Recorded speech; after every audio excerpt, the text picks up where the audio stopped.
Hai VTuber Indonesia. Nah, bersama 5 Minutes kemarin dapat ilmu banyak dari Pak Samuel. Nah, berlanjut ternyata masih pusing dengan ilmu-ilmu informasi yang kita kasih tahu tentang VTube ya. Dibongkar nih VTube lebih dalam ini. Nah, kali ini kita punya lanjutannya. Lanjutannya apa? VTube itu katanya bangkrut atau VTube mau tutup. Bener nggak ya? Nah, kita harus tahu juga dalamnya duit berapa yang sebenarnya dikeluarkan oleh VTube. Nah, kita kembali ke ahlinya ya kali ini ya. Kita langsung ke Pak Samuel. Yuk kita dengarkan. Ini dia Pak Sam. Yes, Mas Edi, apa kabar? Baik-baik Pak Sam. Yes. Nah, Pak Sam ini kali ini ada banyak pertanyaan juga dan informasi di luar sana yang katanya sebuah perusahaan apalagi aplikasi Pak Sam itu harus bakar-bakar duit ya biar kelihatan gede, ini berarti bonafit nih gitu ya. Terus juga di luaran sana juga bingung, VTube ini kan juga aplikasi, dia mau bakar-bakar duit gitu. Duitnya banyak kan di VTube nih ya. Nilai investasinya berapa nih VTube gitu. Itu pertanyaan yang bikin pusing Pak Sam. Oke, Pak Sandy, saya akan mencoba untuk menjelaskannya secara ringkas ya, tapi jelas. Dan ada beberapa juga referensi dari beberapa artikel yang saya akan sertakan di dalam YouTube channel kita. Yang pertama yang saya akan baca adalah sebuah berita yang mengatakan dari Today's Online yang mengatakan bahwa a cash burning era ends and investor seek profits. Artinya era di mana investor itu membakar-bakar duit itu sudah berakhir. Dan kenapa mereka itu berakhir? Karena ada beberapa alasan tentunya. Yang pertama adalah investor mengharapkan adanya sebuah return atau pengembalian modal yang kita sebut dengan profitability yang cukup cepat. Nah, ada beberapa hal kita tahu, mungkin kalau teman-teman bisa selidiki di YouTube atau di Google, bisa search, ada banyak aplikasi yang gagal. Di tengah jalan mereka akhirnya collapse, termasuk Google. Ya, termasuk Google. Jadi Google ada bikin satu apps juga gagal di tengah jalan. Bayangkan ya, perusahaan yang sebesar itu pun bisa gagal. Nah, saya akan mencoba jelaskan, saya taruh dulu ini. Saya sudah siapkan beberapa materi yang sudah saya tulis. Hal pertama yang saya pengen ceritakan atau sharing kepada teman-teman semua adalah apa sih burn rate? Kita lanjutkan lagi bahwa orang sering bangga dengan burn rate atau orang bilang bakar-bakar duit. Seperti kita tahu, saya sebut merek, it's okay ya Pak Sandy ya. Grab, Oke, Pak. Uber, banyak aplikasi seperti Gojek, Tokopedia, dan beberapa aplikasi yang lain, mereka juga memiliki kebijakan atau strategi untuk membakar duitnya untuk kelangsungan dan kesuksesan. Ya, saya akan cerita bagaimana kita menghitung burn rate. Yang pertama adalah kita harus tahu starting balance. Starting balance itu adalah duit awal yang diinjekkan oleh angel investor ataukah itu investor lokal maupun investor yang dari luar negeri. Nah, setelah itu kemudian dikurangi dengan ending balance setiap bulannya. Artinya ada kegiatan operasional yang mereka punya yang dikurangkan kemudian menjadi ending balance atau saldo akhir bulan ya. Ini saldo awal, ini kurangi saldo akhir dibagi bulan. Artinya ini kalau mau bakar-bakar duit nggak bisa sembarangan ya Pak ya. Jadi burn rate ini adalah sisi penentu daripada sebuah perusahaan itu butuh berapa per bulannya gitu loh Pak. Istilahnya uang belanja gitu kan. Oke. Nah, jadi seperti itu. Nah, saya akan coba ceritakan sedikit. Kita balik ke sini. Ini nggak usah dibaca, ini atas Pak Sandy. Kita lihat yang di sini. Biaya, contoh. Kalau misalnya VTube, ini saya ambil VTube ya, saya nggak ngambil application yang lain. Misalnya VTube, dia ingin mengembangkan sebuah development apps, aplikasi untuk seperti VTube. Kira-kira berapa uang yang dibutuhkan? Yang pertama adalah ada 4 tahap. 4 tahap awal ini adalah tahap untuk mendevelop atau membangun application tersebut. By the way, ini adalah sebuah bukan karangan saya ya. Jadi ini saya juga mempelajari, menganalisanya dari sumber-sumber yang terpercaya yang akan saya sertakan di dalam referensi nanti. Yang pertama adalah tentang development atau penemuan dan penelitian ya, research ya. dan finding. Bagaimana sebuah konsep aplikasi itu bisa ditemukan dulu dengan sebuah konsep, ide, dan desainnya seperti apa. Contoh Instagram, waktu pertama kali ditemukan, dia konsepnya adalah mengunggah video-video pendek dengan durasi 1 menit. Ataupun gambar, foto. Kemudian dia bisa link dengan beberapa teman-teman yang lain, bisa like, share, dan segala macam. Kemudian ada TikTok. TikTok beda, dia cuma 15 detik awalnya dengan video-video pendek dan isinya lebih entertaining. Tidak ada gambar, hanya video. So, itu adalah sebuah penemuan dan penelitian. Nah, VTube memiliki penemuan dan penelitian yang menurut saya keren sekali. Karena penemuan dan penelitiannya dia adalah mengembangkan sebuah social media dengan advertising yang sangat murah dan terintegrasi dengan yang namanya peer-to-peer marketplace yang kemarin saya jelasin. Oke? Kemudian dari penemuan penelitian, survei membuktikan bahwa untuk mengembangkan ini pada tahap ini saja, duit yang dibutuhkan sekitar 20-25 ribu US dollar. Gede loh itu Pak Sandy. Wow. Ini baru ngomong desain ya. Yang kemudian tahap berikutnya setelah itu baru didesain, arsitek ya, didesain. Bagaimana perjalanan dari application tersebut. Misalnya nanti ngomong user interface-nya, di dalam aplikasi itu bisa ngapain, bisa posting, bisa ini, bisa itu. Kayak fiturnya gitu ya Pak? Yes, fitur-fitur didesain di tahap kedua. Tahap kedua ini membutuhkan berapa? Kalau ukuran seperti kayak, saya ambil seperti kayak VTube, ini perkiraan saya, adalah sekitar 25.000 sampai 50.000 US dollar. Hanya untuk desain. Oke? Ini belum jadi loh apps-nya. Terus next adalah development, pengembangan. Pendalaman dan pengembangan butuh sekitar 30.000 US dollar. Yang keempat adalah testing dan aktivasi, deployment, artinya ini diuji cobakan. Ingat Pak Sandy waktu tanggal 15 April kita dapat APK itu. Oh, yang belum di Play Store itu ya Pak? Yes, belum di Play Store. Itulah tahap di mana mereka testing dan deployment. Dan itu membutuhkan duit 25.000 US dollar. Ya, so roughly kalau kita total mereka butuh dari A, B, C, D, ya, 4 ini membutuhkan sekitar 130.000 US dollar. Kalau dikali 14.000 rupiah, dia butuh 1,8 miliar. Kemarin saya ngomong apa Pak Sandy? Saya mengatakan minimal desain sebuah application itu sekitar 2 miliar rupiah. Yes, saya bisa tunjukkan breakdown-nya. Oke. Sekarang kita kembali kepada server. Sebuah application membutuhkan yang namanya data server. Maksudnya apa data server? Kalau Anda mendownload application, terus kemudian Anda meregistrasi, Anda mendaftarkan dengan nama, alamat, bla bla bla bla bla, jenis kelamin dan segala macam, maka data itu kan harus disimpan. Ya, orang kalau bilang tuh memory card kalau di handphone. Kalau di komputer PC itu hard disk, oke?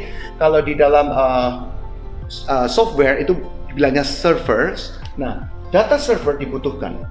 Saya ambil perhitungannya, sekali lagi, ini bukan karangan saya, pasti ada referensinya yang akan saya sertakan.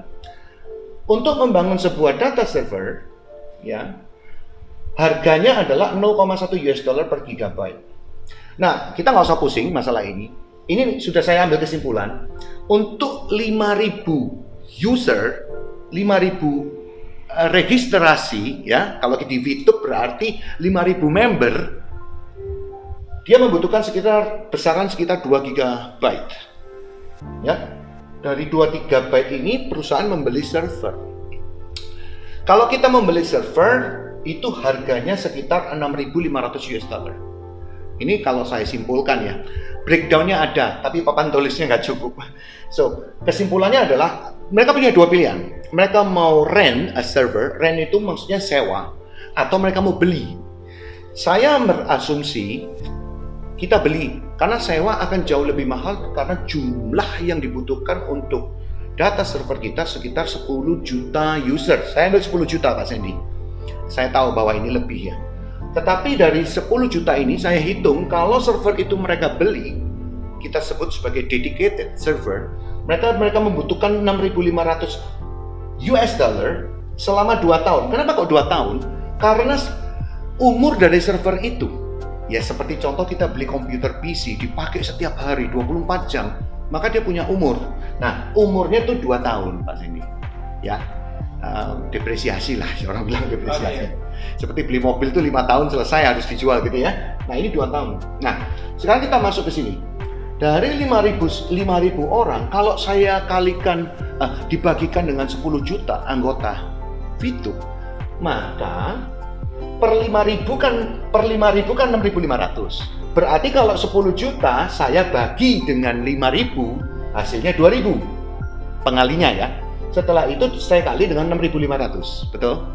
Nah, 6.500 kali 2.000 sama dengan 13 juta US dollar. Wow. Untuk 2 tahun.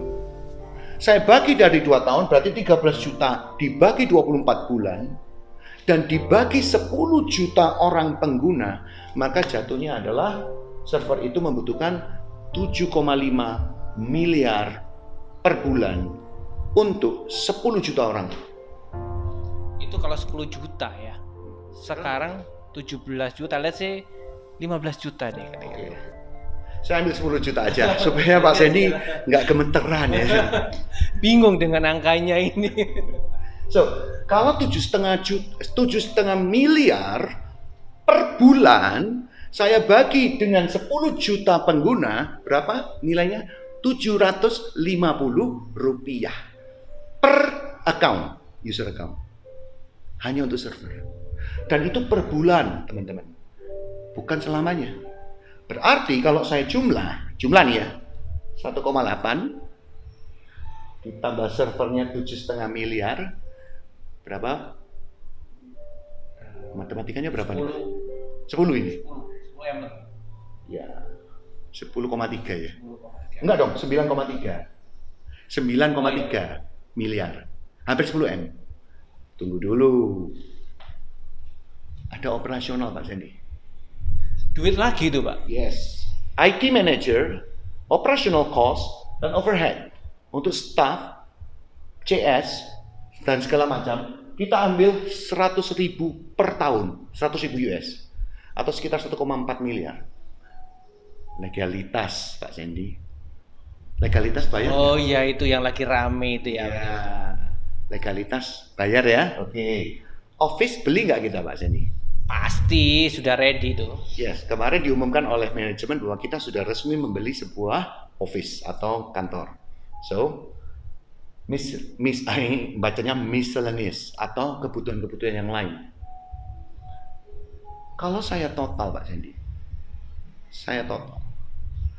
Anda harus menyediakan minimal 100 miliar. 100 miliar untuk tahun pertama. So, ini minimal. Saya nggak ngomong ini maksimal, ini minimal. Minim banget. Oke? Nah, kemudian saya akan coba buka bagaimana sebuah application itu bisa mendapatkan uang.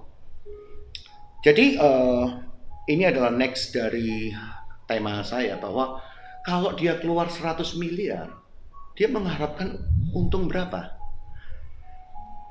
Di dalam sebuah artikel dinyatakan bahwa waktu kita atau waktu developer dari application itu mendaftarkan dirinya di Google Play Store, ya Google Play Store itu yang kita di Android itu kan kita apa itu download dulu Pak, ya install download. Google Play Store setiap kita mendaftarkan satu application dia bayar 25 US dollar. Memang murah Pak. Murah. Satu apps masuk ke Play Store itu 25 US. Nah, seringkali harga 25 US ini yang diangkat-angkat, yang dijadikan bahan bully. Alah, cuman berapa? Duitnya cuman segitu aja, cuman 25 US dollar. Ada yang bilang, oh alah berapa? Server itu loh murah. Server itu iya, server murah itu kalau untuk 100 orang. Kalau 10 juta itu beda. Nah, gitu ya. Oke. Dinyatakan di sini bahwa Google mengambil 30% dari total penghasilan yang dihasilkan oleh sebuah apps saat dia di-download. Ya. Atau saat apps itu dipakai oleh usernya. 30% ini berapa? Nah, 70% dikasihkan ke developernya, yaitu VTube misalnya ya. VTube menerima 70%. Oke. Sekarang di sini berapa kira-kira nilai 70% yang diterima oleh VTube?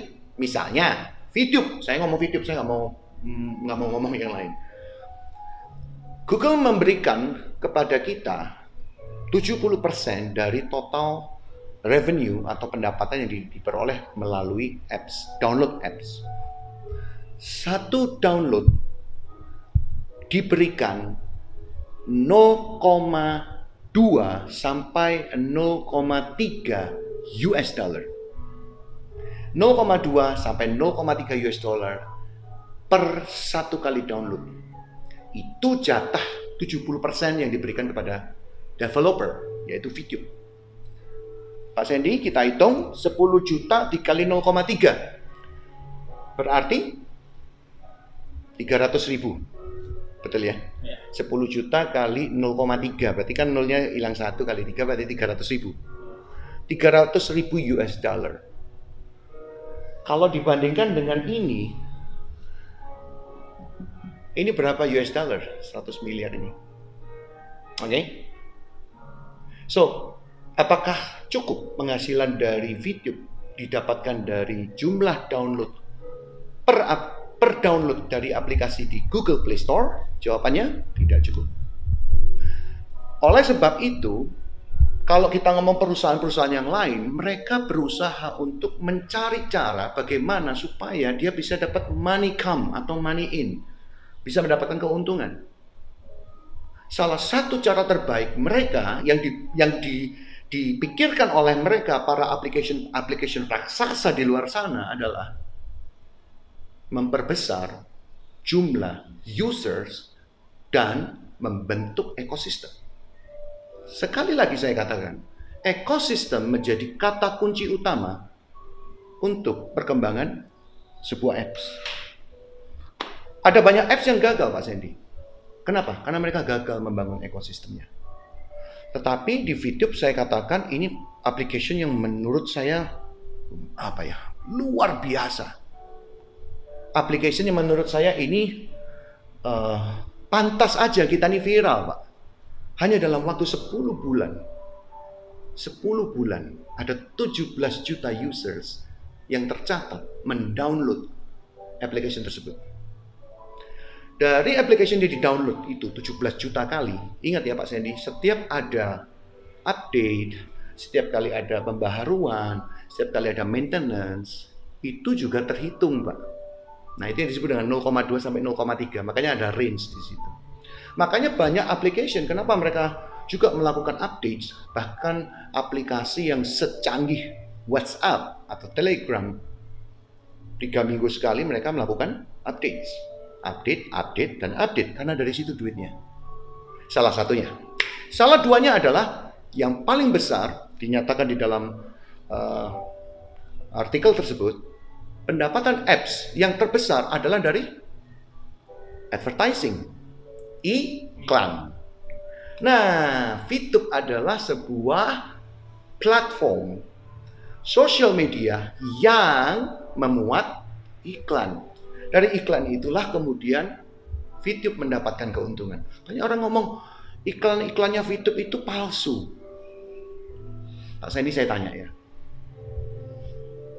Kalau Anda ngeluarin 100 miliar,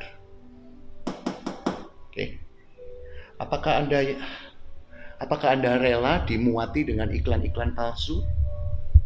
Enggak banget. Apalagi 100 miliar itu bukan uang kecil. Itu gimana mau masa? Kita berarti kan saya akan mempertaruhkan 100 miliar dengan iklan palsu gitu kan ceritanya. So, banyak haters, banyak orang-orang yang mengatakan bahwa VTube ini bullshit atau omong kosong. Mari saya ajak Anda untuk membuktikan tulisan saya ini dan perhitungan-perhitungan yang saya lakukan ini. Kalau Anda katakan bahwa ini hanya hoax atau ini hanya sebuah permainan anak-anak, saya menantang Anda. Lakukan perhitungan. Jangan asal ngomong. Jangan asal. Oke?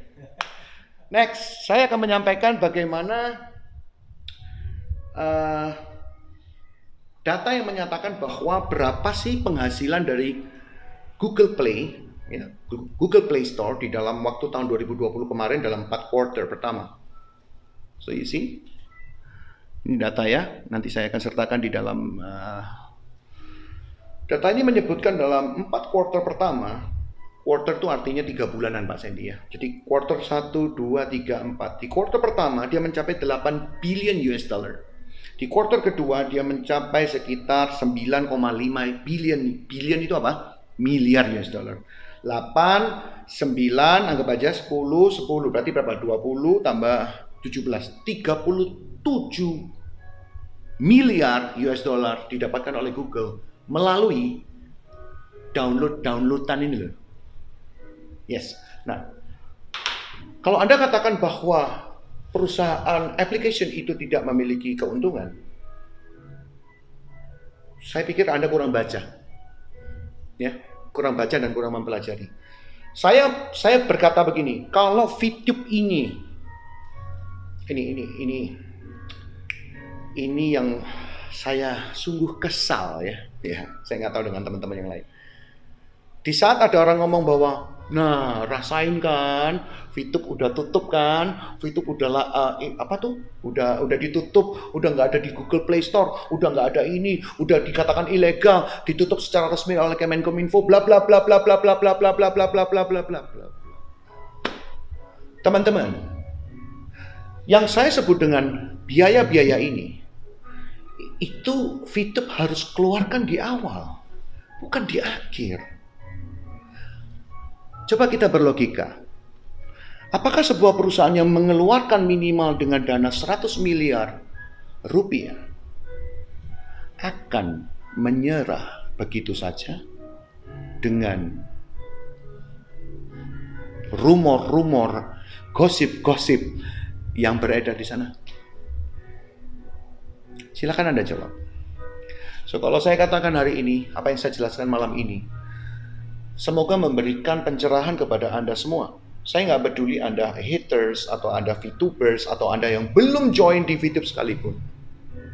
Bahwa VTube akan muncul dengan versi 3.0 dalam waktu yang sangat dekat. Dan legalitasnya 100% fix. Selesai. So, what do you think? Apa yang Anda mau lakukan? Masih mau menunggu? Masih merasa ragu? Atau masih berdiam diri? Atau masih bingung? Mendengarkan banyak sekali ocehan dan hal yang negatif? Buka pikiranmu. Buka analisamu. Saya menjabarkan ini. Ini baru sebagian yang saya mau katakan. Tapi saya percaya, kita semua punya kemampuan untuk melakukan analisa ini. Dan saya mengundang Anda semua untuk join di VTube 3.0. Dan kita masuki fase yang kedua, yaitu e-commerce. Saya Semilianto, salam Gateli.